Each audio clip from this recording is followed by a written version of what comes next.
Man, with everything going on in today's society, was Killmonger right?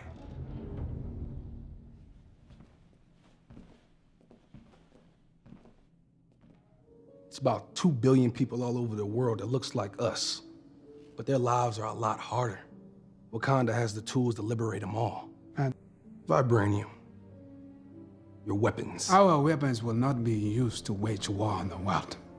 It is not our way to be judge, jury, and executioner for people who are not our own. Not wrong. But didn't life start right here on this continent? So ain't all people your people? I wanted to look back at this movie with 2020 hindsight. That was good, man. Listen, I'm good at this. I'm nice at this, bruh. Y'all can hate all you want to. That 2020 hindsight is fire. Anywho, I wanted to look back at this movie with 2020 hindsight. Get it? 2020 hindsight and see what made Killmonger so relatable. But also with 2020 hindsight, I want to look at, was he right?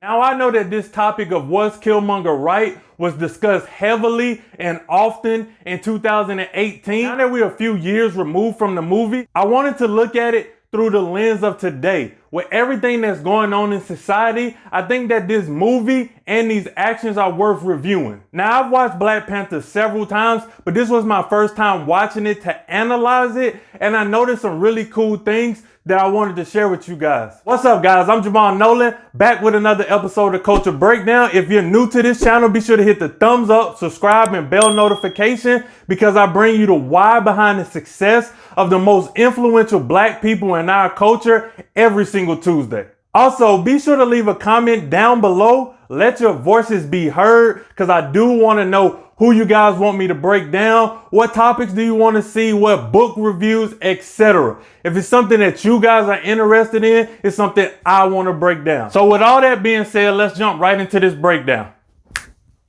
So something that I never really paid much attention to on my first few watches on this Black Panther movie was Killmonger grew up in Oakland, California.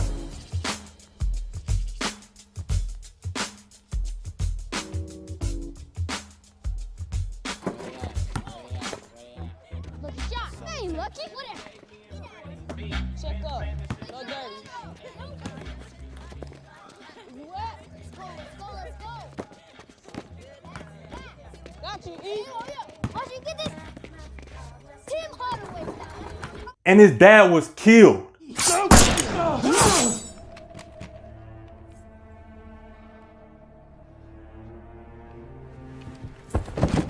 He literally grew up without a dad, just like a ton of Black kids in America. So if you grew up in America without a Black dad, or you know somebody that grew up without a Black dad, you can relate. So like right off the bat, he's extremely relatable because it's a story that we've seen before. There's even this scene towards the latter part of the movie that Michael B. Jordan is talking to his dad and he's like, "No tears for me." No tears for me? Everybody dies. It's just life around here.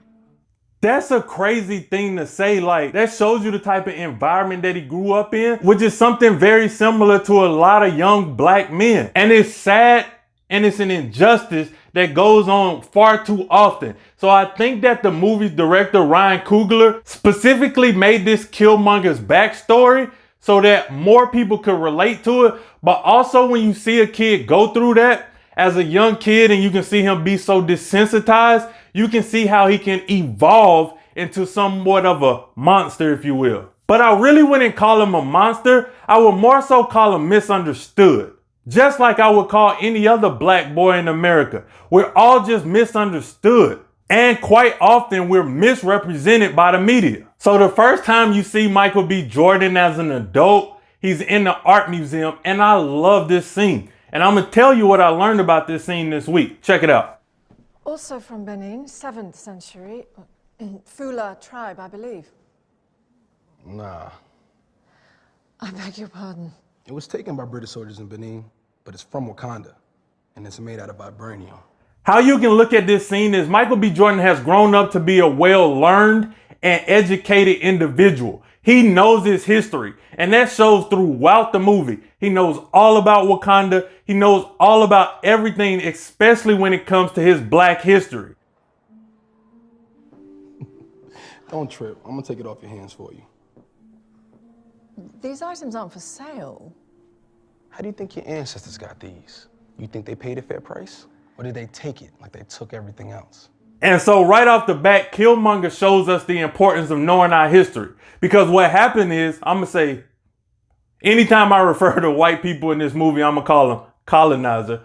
But what happened is these colonizers, like in real life, will change our history. They do it all the time. And what Killmonger does is correct her on her mistake. It's not necessarily a mistake. It's just something that she thought was correct because they steal our history from us all the time. So I love that little tidbit that they put in there of these colonizers stealing our history and also misinforming us and trying to change history with the lessons that they teach. Very, very powerful scene if you really look at it that way. So then the next thing that I really noticed that I thought was pretty cool about this movie was T'Challa was looking at his brand new suits and necklaces that his sister made for him. Check this out. Functional, but old. Hey, people are shooting at me. Wait, let me put on my helmet. Enough. Now, look at this. Do you like that one? Tempting. But the idea is to not be noticed. So he says that the point is to not be noticed. And I think that that is direct foreshadowing for the character Killmonger to come. Because Killmonger takes this exact necklace and uses it later on in battle. And it's because I feel like all he wanted to do in his life, everything that he did in his life and in his being was to be noticed. And that's a powerful imagery yet again for me because us as black people, it's so very hard for us to be noticed in this country, especially in a positive light, but we all just want to be noticed. And imagine the pain that he felt because he was going ignored by his own country, but also being ignored by America or the world. And all he wanted to be is noticed. So that's another reason why he took this necklace. It's crazy, right? I'm really seeing this thing in a whole different light now. So at this point, you really realize that Killmonger is all about by any means necessary. Does that sound familiar? So we can relate to that. A lot of people can relate to the by any means necessary ideology. So the very first time that I watched this movie, I was so frustrated. I really was fuming watching this movie because I hated the imagery of black on black violence. Like at the end scene, it's just a bunch of black people fighting black people. And I was so annoyed. I didn't get it. I didn't like it at all. I loved the movie, but I hated that part so much. What I realized this go around was this was black people disagreeing about not necessarily the cause, but fighting over the method, which kind of is going on today in 2020. Some people feel like we should be rioting, we should be looting, we should be affecting the pockets of these industries and corporations. And then other people feel like we should be civil about it, we should fight this in court, we should be changing laws. And to be quite honest with you, I think both are necessary. I think you have to mess up the money, but then you also have to do things by the legal means as well. Both are very different tactics, but I feel like are very necessary. And if you kind of look at it like this, is T'Challa on one side and Killmonger on the other side, which of them is truly right? So I'm gonna be honest here. They're both wrong, but they also are both right. They are just too far on one side or the other. T'Challa is too far left and Killmonger is too far right. They have to come down. Like they're both too radical in their thought process. T'Challa is like, it's only about us. Forget everybody else. And Killmonger is like, it's only about us. Let's kill everybody else. It's kind of crazy that they have similar messaging. It's just radical viewpoints on the opposite ends of the fences. So really what I feel like is the right way, like to answer the question, is Killmonger right? Yes, he is right, but he was too radical in his approach. But I feel like I understand why he was so radical in his approach. He felt jaded. He was shut out and left behind as a child by his country, and then at the same time, he was hardened and toughened up on the streets of Oakland. Something that I picked up super early in this movie that really is relevant to 2020 is everybody should be doing more.